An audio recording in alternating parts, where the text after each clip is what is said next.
Hey guys, welcome back. I hope you are doing good. आज बात करने वाले एफएमसीजी स्पेस से एक high growth company namely Manorama industries. तो इनके रिजल्ट्स की मैंने बारे में पोस्ट किया था। Results were absolutely really good. Revenue growth exponentially बढ़ा है और जो भी इन्होंने गाइडेंस दिया था start of the financial year में, इन्होंने 35 to 40% की बात की थी। फिर इन्होंने उस गाइडेंस को अपवर्ड रिवाइज किया और बोला कि हम 50% प्लस पे रेवेन्यू को ग्रो करेंगे आफ्टर दी H1। अब इन्होंने Q3 के रिजल्ट के बाद अपने रेवेन्यू गाइडेंस को वापस अपवर्ड रिवाइज किया है। अब ये बात कर रहे हैं हमारा जो रेवेन्यू ग्रोथ होगा वो 1350 करोड़ का होगा और उसको आप कंपेयर करेंगे वाई बेसिस पे तो ऑलमोस्ट 69-70% का टॉप लाइन का ग्रोथ आता है। तो रेवेन्यू वाइज और ग्रोथ वाइज बहुत बढ़िया कर रही है। And will try to understand कि ये ग्रोथ जो है वो ड्राइव कैसे हो रही है, what are the factors. Margin significantly improve हुए हैं। इवन मार्जिन के लिए जो इनका गाइडेंस है वो ये प्रॉमिस करते हैं कि हम अराउंड 23-25% का एबिटा मार्जिन करेंगे। बट H1 में ही इनका मार्जिन 27% पे था, इस बार भी अराउंड 27% आया है। तो मार्जिन के गाइडेंस के रेंज को भी इन्होंने सिग्निफिकेंटली आउट परफॉर्म किया है। तो what are the factors driving ये मार्जिन ग्रोथ को, ये भी अंडरस्टैंड करेंगे।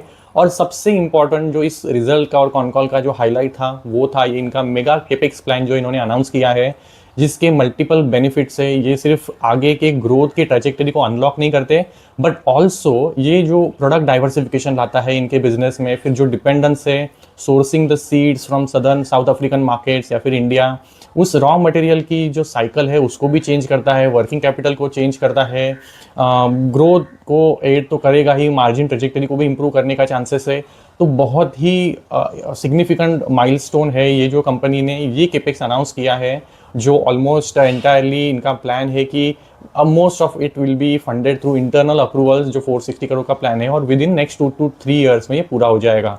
तो जो ये करंट मोमेंटम है ग्रोथ का वो अचीव करना, आगे भी कंटिन्यू करना, इसके लिए ये केपेक्स सिग्निफिकेंटली इंपॉर्टेंट है। तो हम इसकी डिटेल्स में भी जाएंगे। Will cover all the concall highlights one by one. तो अब मनोरमा इंडस्ट्रीज क्या करती है, अब इसके बारे में हमने डिटेल में मल्टीपल प्रीवियस वीडियोस में भी कवर किया है। बट अगर शॉर्टली एक्सप्लेन करूँ तो Manorama industries cocoa butter equivalent ये एक प्रोडक्ट बनाती है जो बनता है डिफरेंट तरह के सीड से। फॉर एग्जांपल ये साउथ अफ्रीका से शिया सीड्स को सोर्स करते हैं। साउथ अफ्रीकन मार्केट्स में इनकी सब्सिडरीज है, जो ट्राइबल नेटवर्क है वहाँ पे इनका कलेक्शन सेंटर्स होते हैं, सीड्स को प्रोक्योर करते हैं। फिर उन सीड्स को ये ट्रांसपोर्ट करते हैं। जो इनकी रायपुर वाली फैसिलिटी है वहाँ पे इनकी स्टोरेज यूनिट्स हैं। फिर जो प्रोसेस स्टार्ट होता है सीड को क्लीनिंग करना, एक्सट्रैक्शन करना उनसे, फिर रिफाइनिंग है, फिर जो प्रोसेस के थ्रू, केमिकल प्रोसेस के थ्रू ये फ्रैक्शनेशन वगैरह है, ये इंटरस्टिफिकेशन से फाइनली जो प्रोडक्ट बनता है वो इनका CBE, जो इनका मेन प्राइम एक वैल्यू एडेड प्रोडक्ट है। तो ये बनाते काफ़ी कुछ है, इसमें भी 3-4 तरह के प्रोडक्ट्स है। एक CBE है, कोको बटर इक्विवेलेंट है, देन ये ओलिन बनाते हैं जो एक बाई प्रोडक्ट निकलता है, फिर स्टीयरिन है जो एक वैल्यू एडेड प्रोडक्ट है। देन जो भी रेसिड्यू बचता है वो भी वेस्ट नहीं जाता है, मतलब उसका भी एनिमल फीड की तरह यूज़ किया जा सकता है। And nothing in the entire process that is generated as a output, main output और by product entirely gets consume and सबके लिए कुछ ना कुछ वैल्यू है। बट मेन जो मार्जिन एक्टिव प्रोडक्ट्स कौन से हैं, जो इनका स्टीयरिन है और दूसरा है ये कोको बटर इक्विवेलेंट। अब ये कोको बटर इक्विवेलेंट इतना सिग्निफिकेंट क्यों है और इसके एप्लीकेशंस कहाँ पे है? तो ये cocoa butter equivalent as the name indicate it is alternate to a cocoa butter. तो अब कोको बटर बनता है कोको सीड से, बट कोको की जो सीड्स होते हैं और जो उसका कल्टीवेशन होता है वो थोड़ा सा डिपेंडेंट है टिपिकल रीजन्स में जहाँ पे उसका प्रोडक्शन होता है। अगर उसका प्रोडक्शन कल्टीवेशन में अगर चैलेंजेस आते हैं, उसका आउटपुट अगर जितना रिक्वायर्ड डिमांड है उतना नहीं आएगा तो कोको के प्राइजेस बढ़ते हैं। कोको के प्राइजेस अगर बढ़ेंगे तो कोको बटर के प्राइजेस इंपैक्ट होते हैं सिग्निफिकेंटली, जो एक कमोडिटी है। तो मनोरमा इंडस्ट्रीज क्या करता है, वो कोको बटर के लिए ऑल्टरनेटिव कोको बटर इक्विवेलेंट, इसलिए उसका नाम है कोको बटर इक्विवेलेंट, ये प्रोडक्ट बनाती है। और ये बनाती है डिफरेंट तरह के सीड से, जैसे मैंने बोला शिया सीड्स आते हैं अफ्रीका से, बट इसके अलावा भी कोकम सीड्स है, सैल है, मैंगो है, डिफरेंट तरह के जो सीड्स इंडिया में अवेलेबल है उससे भी ये कोको बटर इक्विवेलेंट बनता है। तो डिफरेंट तरह के ऑल्टरनेटिव्स बनाते हैं कोको बटर के लिए और इसका एप्लीकेशन मल्टीपल इंडस्ट्रीज में प्राइमरीली है कन्फेक्शनरी, चॉकलेट, वहाँ पे बनाने में कोको बटर इक्विवेलेंट लगता है। अब ये कोको बटर इक्विवेलेंट से एक्चुअली होता क्या है, जो चॉकलेट होता है उसका टेक्सचर इंप्रूव होता है, उसकी क्वालिटी इंप्रूव होती है, उसका शेल्फ लाइफ इंप्रूव होता है। तो ये सारे जो बेनिफिट्स मिलते हैं कोको बटर किसी चॉकलेट बनाने के प्रोसेस में ऐड करने के बाद, ये आपको बेनिफिट CBE से मिल रहे हैं। तो इसकी वजह से इसका डिमांड ज़्यादा है। कन्फेक्शनरी चॉकलेट बनाने वाली जो भी सारी आप बड़ी कंपनी सोच सकते हो, नेस्ले है, फरेरो है, मार्स है, मॉन्डेलिज, ये सारे आप देखेंगे कि इनके क्लाइंटेल में है। तो ये एक इनका मेन प्रोडक्ट है। इसके अलावा स्टीयरिंग बनाते हैं जो अगेन एक वैल्यू एडेड प्रोडक्ट है, और इसका एप्लीकेशन कॉस्मेटिक्स में भी है। तो कॉस्मेटिक इंडस्ट्री में भी ये जो बटर्स होते हैं, सीबीज होते हैं, उनकी रिक्वायरमेंट होती है। देन इसके अलावा होरेका जो होटल, रेस्टोरेंट, कैफेज वगैरह है, वहाँ पे भी इनकी रिक्वायरमेंट होती है। तो डाइवर्सिफाइड जगह पे ये डिमांड को केटर करते हैं एंड अक्रॉस ग्लोब। तो इनका बिजनेस अगर देखेंगे तो स्प्लिट है between domestic and export market, but export contributes significantly, almost 56% as of Q3 जो इनका रेवेन्यू कंट्रीब्यूशन एक्सपोर्ट मार्केट से आ रहा है। Remainder I think 44% is into the domestic. तो दोनों जगह पे सप्लाई करते हैं, डाइवर्सिफाइड इनका सोर्सिंग भी है, एंड जो सप्लाई जहाँ पे करते हैं those markets are also very diversified. तो ये बेसिक आइडिया हो गया कि ये करती क्या है, इनका रॉ मटेरियल कहाँ से आता है, और इनकी फैसिलिटीज़ जो रायपुर में है, प्राइमरीली यहीं से इनका सारा प्रोडक्शन ड्राइव होता है एंड देन सप्लाई करते हैं अक्रॉस द वर्ल्ड। तो ये इनका प्राइमरी काम है। अब ये जो इनका कैपेसिटीज़ है ओवर द पीरियड, इन्होंने डिपेंडिंग अपॉन जितना डिमांड दिखा है उनको बढ़ाया है, सिग्निफिकेंटली रैंप अप किया है। और डिस्पाइट ये कैपेसिटी एक्सपांशन करना ओवर द पिछले 3-4 साल में जो किया है, इनका कैपेसिटी यूटिलाइजेशन उससे भी हायर साइड पे ही चला है, क्योंकि वो रैंप अप काफ़ी ज़्यादा क्विकली हुआ है। तो इस क्वार्टर का इनका अगर देखेंगे तो इन्होंने बोला कि हमारा यूटिलाइजेशन कैपेसिटीज़ का ऑलरेडी 85 पे चल रहा है। और ये डिस्पाइट एज आई मेंशन कि इन्होंने capacities every year either of the stages of the entire process कहीं ना कहीं डी बॉटलनेकिंग किया है और कैपेसिटीज को रैंप अप किया है। Despite all that they are still operating at a higher capacity, and that's essentially is resulting into going into this large capex that we are going to talk about in short. अभी एक बार इनके numbers देख लेते हैं। तो इनका performance बहुत ही बढ़िया, 73% रेवेन्यू ग्रोथ रहा है। अगर ग्रॉस प्रॉफिट देखेंगे तो that has grown by almost 45%। अब ग्रॉस प्रॉफिट अगर देखेंगे ना, तो इनका ग्रॉस प्रॉफिट के मार्जिन एक्चुअली बिटवीन 45 to 50 के आसपास हॉवर करते हैं। तो ये कंसर्न पूछा गया कि why have gross margins got impacted a bit, but ये इन्होंने क्लियर किया कि this is always going to be the range. हम अराउंड 45 से 50 के आसपास plus minus again 1 or 2% operate करते हैं, और उसी रेंज में रहा है। There is nothing unnatural that has resulted into this gross profit margin, and better indicator for the analyzing them is actually EBITDA. तो EBITDA देखेंगे तो वो 78% से ग्रो हुआ है। एम्प्लॉय कॉस्ट अगर देखेंगे तो दैट हैव कम डाउन, और उसके पीछे का रीजन ये रहा है जो इन्होंने अपने कॉन कॉल में शेयर किया कि हमारे जो ESOP कॉस्ट थे जो अब तक हमारे P&L पे बैठे थे, अब वो सारे ESOP कॉस्ट आगे चलते हुए नहीं आने वाले हैं। That's why those expenses are coming down. तो EBITDA देखेंगे 78% ग्रोथ, मार्जिन है again come around at 27%। Now ये ट्रैजेक्टरी 23-25 की बात करते थे, थर्ड क्वार्टर है जब ये 27 पे ऑपरेट कर रहे हैं, तो विच इज़ गुड। इनके वगैरह फाइनेंस कॉस्ट वगैरह still have remain under control, तो जिसकी वजह से आप देखेंगे कि PAT growth is almost 130%। And ये स्टोरी इस क्वार्टर की नहीं है, just also look at the 9 months number, you will notice very similar trend. Strong operating leverage मिल रहा है, कॉस्ट जो इनके अंडर कंट्रोल है, ऑप्टिमाइजेशन इन्होंने किए हुए हैं, तो EBITDA growth is much higher, margins are also around 27% for 9 months। PAT growth and PAT margins are also have significantly improved. अब ये जो नंबर्स है ना, ये पहली तो बात है ना कि वन ऑफ नहीं है, मतलब ये नंबर की ट्रेजेक्टरी पिछले 3-4 साल पहले से स्टार्ट हुआ था। अगर देखेंगे 4 साल पहले तो इनके मार्जिन्स आधे थे, इनका जो पैट देखेंगे या फिर रेवेन्यू देखेंगे मल्टी फोल्ड इंक्रीज हुआ है ओवर लास्ट 3 to 4 years। तो ये स्टोरी आज की या फिर एक क्वार्टर की नहीं है, that's more important to understand. और ये एक जर्नी पे है, और ये जर्नी कंटिन्यू होना बहुत ज़रूरी है। ये ग्रोथ मोमेंटम तभी आएगा कि ये केपेक्स करेंगे। सी अब ये एज आई सेड 85% पे यूटिलाइजेशन पे चल रहे, तो हायर एफिशिएंसीज में ये काम कर रहे हैं, अपने प्रोसेसेस इन्होंने ऑप्टिमाइज किए हुए हैं, जिसका बेनिफिट इनको मिलता है कि ऑपरेटिंग लेवरेज इनको मिल रहा है। एडिशनली इनका जो वैल्यू एडेड प्रोडक्ट का मिक्स है वो इंप्रूव हुआ है। तो प्रीवियस 3-4 क्वार्टर पहले अगर इनका वैल्यू एडेड प्रोडक्ट जिसमें आता है CBE और दूसरा है स्टीयरिंग, इसका कंट्रीब्यूशन अराउंड 30-40% का था। प्रीवियस क्वार्टर्स में 50-60, प्रीवियस क्वार्टर में इन्होंने 60-65-70 की बात की। अब इस क्वार्टर में उन्होंने बोला है कि हमारा वैल्यू एडेड प्रोडक्ट का कंट्रीब्यूशन 75% पे पहुंच गया है। तो 100% जो 100 kgs अगर ये बटर बेच रहे, CBE बेच रहे हैं, तो उसमें से वॉल्यूम जो भी बेच रहे हैं उसमें 75% इनके वैल्यू एडेड प्रोडक्ट्स है जो हायर मार्जिन कमांड करते हैं। एंड अगर उसका कॉम्पोजिशन बढ़ेगा तो काफ़ी नेचुरल सी बात है कि इनके ओवरऑल जो EBITDA मार्जिन से वो इंप्रूव होंगे। और ये दो प्राइमरी फैक्टर्स है, हायर कैपेसिटी यूटिलाइजेशन और बेटर प्रोडक्ट मिक्स, जो इनके मार्जिन की ट्रेजेक्टरी को ये मेंटेन किया हुआ है around 27%, which is absolutely very good.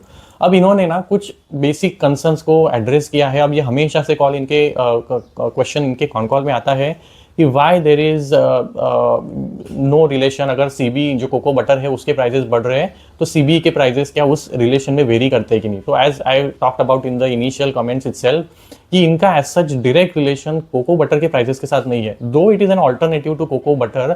Cocoa butter के प्राइजेस रिसेंटली बहुत ज़्यादा शूटअप हो गए थे, अब वापस नीचे आए हैं। बट इनके जो कॉन्ट्रैक्ट्स होते हैं, पहली तो बात है कि वो फिक्स्ड कॉन्ट्रैक्ट, फिक्स प्राइस वाले कॉन्ट्रैक्ट्स होते हैं और 1 to 3 ईयर्स के बेसिस में इनका ड्यूरेशन होता है। तो prices typically are getting reset at annual cycle जब भी ये क्लाइंट के साथ निगोशिएट करते हैं।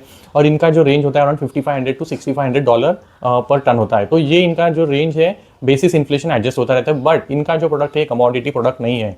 तो ये जो कोको बटर इक्विवेलेंट सीबी ये बना रहे हैं, it is a value added product जो कस्टमाइज किया जाता है basis the requirement of the client. Example, अब जो कन्फेक्शनरी में सीबी की रिक्वायरमेंट होगी, उसका जो क्वालिटी होगा, उसका जो नेचर होगा वो डिफरेंट होगा और वो एवरी क्लाइंट बेसिस भी अलग होगा। तो ये अपने प्रोडक्ट को कस्टमाइज करते हैं basis the need of the customer and be again it varies based on the industry. तो इनकी R&D फैसिलिटीज़ है, इनके पास एक रिसर्च टीम है जो कॉन्स्टेंटली अच्छे रिजल्ट्स अपने क्लाइंट के प्रोडक्ट में आए इसके लिए खुद R&D करते हैं और नए नए प्रोडक्ट्स को लॉन्च करते हैं। तो they have large array of portfolio of products जो इनके खुद के जो प्रोडक्ट्स है ये आउटसाइड भी सेल करते हैं बट क्लाइंट को सप्लाई करते हैं। तो R&D नेटवर्क इनका स्ट्रॉन्ग है और जिसकी वजह से रिसर्च करके ये फीचर्स को इंप्रूव करते हैं और क्लाइंट की कस्टमाइज नीड को मीट करते हैं। तो that's why it's not a commodity business. तो directly as such relation CB जो कोको बटर है उसके प्राइजेस की वजह से इनके जो प्राइजेस है सीबी के उसमें इम्पैक्ट नहीं आता। अब ये ऑलवेज ये कॉन कॉल में एड्रेस करते हैं, इस बार तो इन्होंने इस रिलेटेड एक पीपीटी भी शेयर कर दिया इन देयर क्वार्टरली रिजल्ट्स। तो ये बात हो गई जो मार्जिन्स इनके क्यों इंप्रूव हुए हैं। अब कुछ और चीज़ों की अगर बात करें तो रेवेन्यू की हमने बात कर ली। तो रेवेन्यू गाइडेंस को इन्होंने अपवर्ड रिवाइज किया, 1350 करोड़ की बात कर रहे हैं जो ऑलमोस्ट 70% का ग्रोथ है। और ये ग्रोथ और अगर आप 1 ईयर फॉरवर्ड कैलकुलेट करेंगे तो quite a decent bet at the current moment. I won't put any specific number क्योंकि ये नंबर्स भी I am sure they will be even doing better than that because ये 70% कर रहे हैं।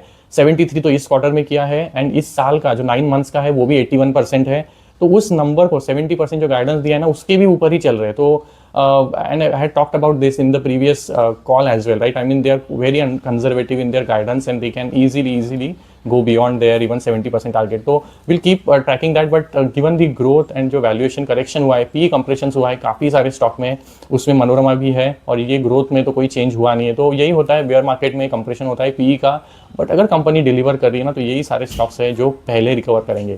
तो ये सारी चीज़ें रही। अब बात करते हैं कैपेसिटीज़ की। तो इनके जो स्टेप्स होते हैं, as I mentioned about, different तरह के स्टेप्स हैं इनके प्रोडक्शन प्रोसेस में। और ये जो डिफरेंट तरह के प्रोडक्शन प्रोसेस के स्टेप्स है इनको आपको over a period of time capacities को इन्होंने डी बॉटलनेकिंग किया है। तो इफ़ यू लुक एट जो इन्होंने अपने पीपीटी में शेयर किया है, इनकी जो स्टेप्स है, फ्रैक्शनेशन है फॉर एग्जाम्पल जो एक इंपॉर्टेंट स्टेप है, देन रिफाइनिंग है, देन इंटरएस्टिफिकेशन है, देन सीड मिलिंग है। तो ये सारी जो स्टेप्स है इन्होंने ओवर द पीरियड कैपेसिटीज़ को बिल्ड किया है, इम्प्रूव किया है। फ्रैक्शनेशन 40,000 पे पहुंचा है और इन्होंने प्रीवियस कॉन कॉल में बोला था कि ये फ्रैक्शनेशन की जो कैपेसिटी है 40,000 से 52,000 हो जाएगी by the end of financial year FY26। तो दिसंबर में उन्होंने इसका काम स्टार्ट किया था बट अभी तक I think as of con call पूरा नहीं हुआ था। तो hopefully it will come online and working condition में होगा ड्यूरिंग दिस Q4 इटसेल्फ। तो 30% से फ्रैक्शनेशन की कैपेसिटी बढ़ जाएगी।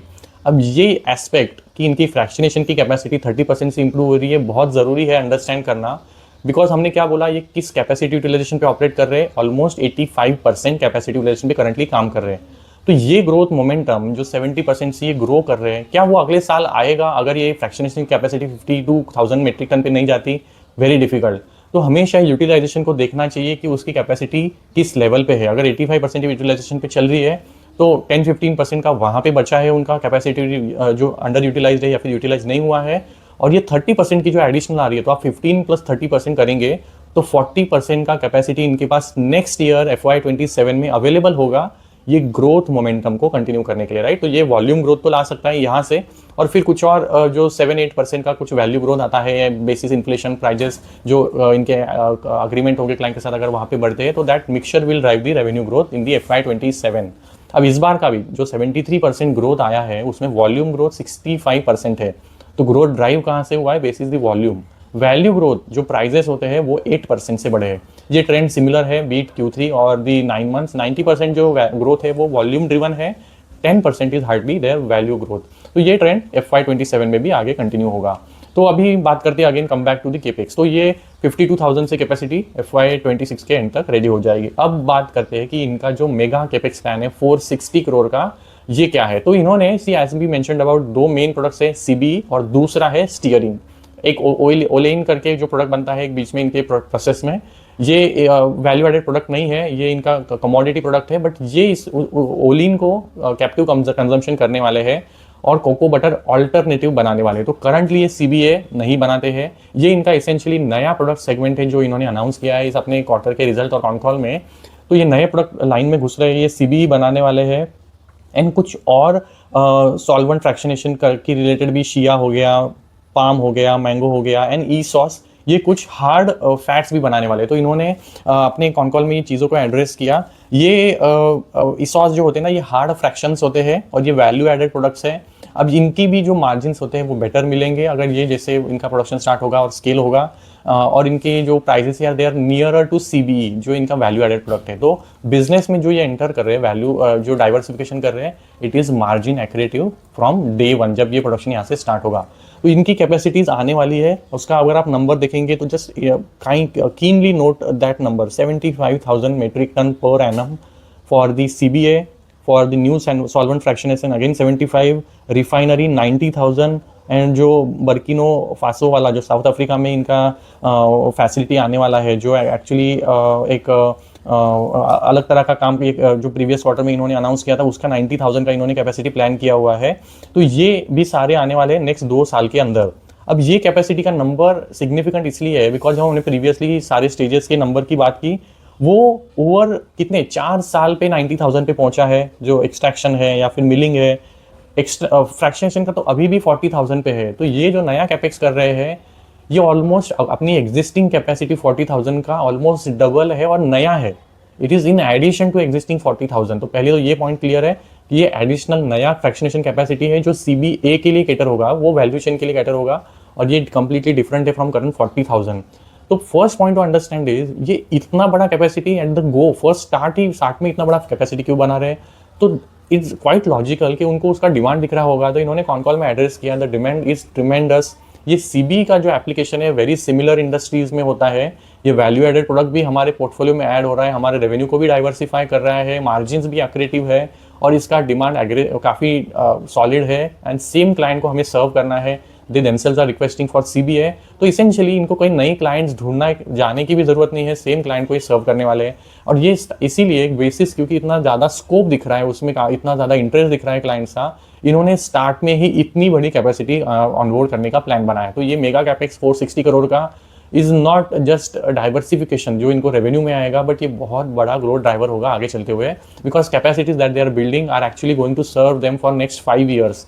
तो ये 2 से 3 साल के बीच में अराउंड FY28 या फिर 29 के बीच में कंप्लीटली आ जाएगा। अब ये भी ऐसा नहीं है कि एकदम FY28 में पूरा हो जाएगा, ये फेजेस में स्टार्ट होगा। तो may be 6 month down the line, 1 year down the line, phase 1 सारे स्टेजेस का और रेडी हो जाएगा, फिर कंप्लीट जो कैपेसिटी है 2-2.5 साल में आने वाला है। तो even revenue is going to start flowing in as the phases continue, right, as the complete. तो ये जब 2-2.5 साल में पूरा हो गया तो इसका जो कैपेसिटी ऑनबोर्ड आएगा ये अगले 5 साल के लिए इनके रेवेन्यू ग्रोथ को ड्राइव करने वाला है। तो 460 करोड़ ये करने वाले हैं इस पे स्पेंड, और इनका कहना है एसेट टर्न कितना होगा, मोर देन 5x। तो अगर आप 460 को 5x करेंगे तो 2300 करोड़ का रेवेन्यू बनता है। और ये इन्होंने क्लियरली मेंशन किया कि 5x से ज़्यादा एसेट टर्न हो सकता है इजीली। तो अगर ये 2300 crore revenue from this CBA plant अगर ये करने वाले हैं, अभी ये करंटली रन रेट कर रहे हैं 1300 करोड़ का, और एडिशनल 2300 अगर ये करते हैं अगले 3 साल में 4 साल में, जैसे ये पूरा 3 साल में प्लान जब ऑनबोर्ड आ जाएगा तो ये मीनिंगफुल ग्रोथ इनको देने वाला। तो कैपेक्स कर भी रहे हैं और वो मीनिंगफुल है जो मल्टीपल बेनिफिट्स इनको दे रहा है, and that's why I think this is a really good step जो इन्होंने अनाउंस किया है। अब ये इन्होंने प्रीवियस आई थिंक Q2 के रिजल्ट के बाद बोला था, आई थिंक Q1 में भी इन्होंने मेंशन किया था कि we are working on a large scale capex जिसका हम अनाउंसमेंट करेंगे, और उसी का ये रिजल्ट है जो अब ये इन्होंने अनाउंस किया है। तो ये सारी चीज़ें रही। अब ये जो 460 करोड़ है उसका फंडिंग कैसे आने वाला है, तो सिर्फ ऑलमोस्ट उसमें से ऑलमोस्ट 50 करोड़ का जो ये है ना ये कैपेक्स कर चुके हैं। तो बेसिकली जो लैंड एक्वायर करना था, इन्होंने मेंशन किया कि हम 19.5 एकड़ का जो लैंड पार्सल है adjacent to our current manufacturing facility already acquire कर चुके हैं, 50 करोड़ स्पेंड किया है। इसमें से ऑलमोस्ट एडिशनल 70 to 80 करोड़ इसी साल में FY26 में ये स्पेंड कर देंगे तो रिमाइंडर जो होगा ना 150 करोड़ ये ओवर नेक्स्ट 2 ईयर स्पेंड होगा, FY27 FY28 में स्पेंड होगा। तो और तब तक ये कंपनी प्रॉफिट्स बना रही है, कैश फ्लोज आ रहे हैं, तो most of that need of the 460 crore is going to get funded by internal approvals. तो बहुत ज़्यादा कहीं पे डेट में कोई बढ़ने वाली चीज़ें नहीं है या फिर कोई इनको इक्विटी डाइल्यूशन भी नहीं करना है। तो growth is primarily be driven by the internal approvals जो इनके फंडिंग की रिक्वायरमेंट को पूरी करेंगे। तो ये अच्छी चीज़ें रही है। अब वर्किंग कैपिटल की जो मैंने बात की है, किसी अब ये करंट जो इनका प्रोसेस है, जो रॉ मटेरियल जो सीड्स है उनको प्रोक्योर करते हैं, स्टोर करते हैं, और ये सीड का जो कल्टीवेशन होता है या फिर कलेक्शन होता है वो specific period of the year में होता है, बिटवीन से मई टू अगस्त। तो अगर आपको पूरे अगले साल के लिए अगर रिक्वायरमेंट क्लाइंट को डिमांड जो भी है उसको फुलफिल करना है तो आपका प्रीवियस साइकिल में प्रीवियस ईयर में ही उसका कलेक्शन करके रखना पड़ेगा। तो इनके इन्वेंट्री डेज बढ़ जाते हैं बिकॉज इन्होंने काफ़ी ज़्यादा रॉ मटेरियल सोर्स करके पहले ही फॉर नेक्स्ट ईयर स्टोर करके रखा है, तो जिसकी वजह से इन्वेंट्री बढ़ता है, वर्किंग कैपिटल साइकिल थोड़ा स्ट्रेच हो जाता है। तो ये सारी दिक्कतें थी बिकॉज ऑफ दी अर्लियर जो ये ऑपरेट करते थे साइकिल में। बट ये जो अब ये CBA बना रहे हैं उसका रॉ मटेरियल जो सीड्स नहीं है, राइट, उसका रॉ मटेरियल वो साउथ अफ्रीका से या फिर इंडिया से सोर्स करने वाले सीड्स नहीं है, उसका रॉ मटेरियल अलग है जो डिफरेंट अदर रीजन से ये सोर्स करेंगे and that is going to be lot quicker. तो इनकी जो वर्किंग साइकिल है that is going to improve, inventory भी जो साइकिल होगी वो कम होगी, डेज कम होंगे, और overall working capital cycle shrink हो जाएगा almost by 15-20 days when this CBA facility starts to run. तो वर्किंग कैपिटल साइकिल भी इनका इंप्रूव होने वाला है with this new plan that is going to come up. अभी एक और चीज़ जो मैं बात करना चाहता हूँ, अब ये डिमांड इनके प्रोडक्ट्स के लिए, अब ये CBE के लिए भी डिमांड काफ़ी बढ़िया थी जो वॉल्यूम ग्रोथ में इनके नज़र आ रही है, और ये CBA के लिए भी काफ़ी होपफुल है जो इतना बड़ा कैपेक्स कर रहे हैं। और कोई भी मैनेजमेंट लॉजिक के लिए आप सोचेंगे तो इतना बड़ा कैपेक्स तभी करता है कि इनको दिखे कि भाई कस्टमर से डिमांड स्ट्रॉन्गर है, उसको कॉन्फिडेंस है कि जो प्रोडक्ट्स ये बना रहे हैं। तो प्राइमरीली जो चीज़ें ड्राइव कहाँ से हो रही है कि मनोरमा के पास कैपेबिलिटी है, मनोरमा ने क्लाइंट के नीड के हिसाब से प्रोडक्ट को कस्टमाइज़ किया है, जो रिक्वायरमेंट है, जिस तरह का उनको CBE चाहिए, CBA चाहिए, वो देने की इनके पास कैपेबिलिटी है, रिसर्च है, R&D है, और एग्जीक्यूशन ठीक रहा है, क्वालिटी इन्होंने मेंटेन किया है अपने प्रोडक्ट्स के। तो ट्रस्ट डेवलप हो गया है, राइट, क्लाइंट्स के लिए एक रिलायबल पार्टनर इनको मनोरमा के रूप में मिला है, राइट। तो ये सारी जो चीज़ें हैं ना, जो ओवर द पीरियड इन्होंने सारे बड़े क्लाइंट के साथ काम किया हुआ है, ये उसी का नतीजा है कि इनको ये जो CBA जो डाइवर्सिफिकेशन का ये ऑप्शन अभी ओपन हुआ है, ये इनको आगे भी ड्राइव करने वाला है ग्रोथ के लिए। तो पूरे अगर डिस्कशन को समराइज करें तो अब तक का growth absolutely on track on all parameters, मतलब कोई भी एस्पेक्ट हमें ऐसे नहीं दिखता है कि जहाँ पे ये शायद मिसिंग हो। एंड एडिशनली डी बॉटलनेकिंग किया है जो नियर टर्म के इनके ग्रोथ को, FY27 की ग्रोथ की कंसर्न को एड्रेस करता है। जो फ्रैक्शनेशन कैपेसिटी 40,000 से 50,000 हो जाएगा, 30% इंप्रूवमेंट होगा, तो ओवरऑल 45% कैपेसिटी अवेलेबल होगा ग्रोथ के लिए। तो ये मिड टर्म शॉर्ट टर्म का FY27 नेक्स्ट के लिए ग्रोथ को एड करेगा। अब नंबर स्पेसिफिकली गाइडेंस FY27 के लिए क्या होगा इन्होंने अब तक नहीं दिया है, but we'll have to wait for Q4 results जब यहाँ पे ये नंबर्स को शेयर करेंगे। एडिशनली क्योंकि वैल्यू एडेड प्रोडक्ट का कंट्रीब्यूशन रेवेन्यू में बढ़ रहा है तो मार्जिन्स इंप्रूव हो रहे हैं, और प्रोसेस जो इनके ऑप्टिमाइज किए हुए इन्होंने, यूटिलाइजेशन बढ़ा है, बैकवर्ड इंटीग्रेशन किया हुआ है, तो जिसकी वजह से जो मार्जिन का ट्रेजेक्टरी है वो सिग्निफिकेंट बेटर है। इनके गाइडेंस है around 23-25% and which we can anticipate them to continue. And then जो है सबसे बड़ा at the end mega capex है, that is a really big milestone जो कंपनी के जर्नी में इनके आगे की ग्रोथ को हेल्प करने वाला है। इंटरनली फंडेड है, डाइवर्सिफिकेशन करता है, मार्जिन एक्रेटिव है, सोर्सिंग सीड्स पे डिपेंडेंट नहीं, डिफरेंट सोर्सेज से सेम प्रोडक्ट बनाने वाले हैं। तो CBA का एप्लीकेशन जो इन क्लाइंट्स को सप्लाई करने वाले हैं, जो इंडस्ट्री में सप्लाई होने वाला है, those are similar but the sourcing is changing. So ये जो बड़ा रिस्क था कि भाई अगर वहाँ पे कुछ अगर चैलेंजेस आते हैं सीड्स को सोर्सिंग करने में तो मनोरमा के बिजनेस का नक्शा हुलिया चेंज हो सकता था, बट अब वो भी डाइवर्सिफिकेशन हो रहा है। तो एक स्टेबिलिटी मिलती है कि भाई ये जो ग्रोथ मोमेंटम अगर वहाँ पे कुछ इम्पैक्ट दिखता है तो यहाँ से उसको थोड़ा सा स्टेबिलिटी आ सकता है। तो ये सारी चीज़ें एक्चुअली बहुत बढ़िया है। Small cap company growing at very high speed and reasonable valuation पे even still is available, so you can keep on your watch list. Let me know if you have queries. I'll address those in the upcoming video. Thank you so much.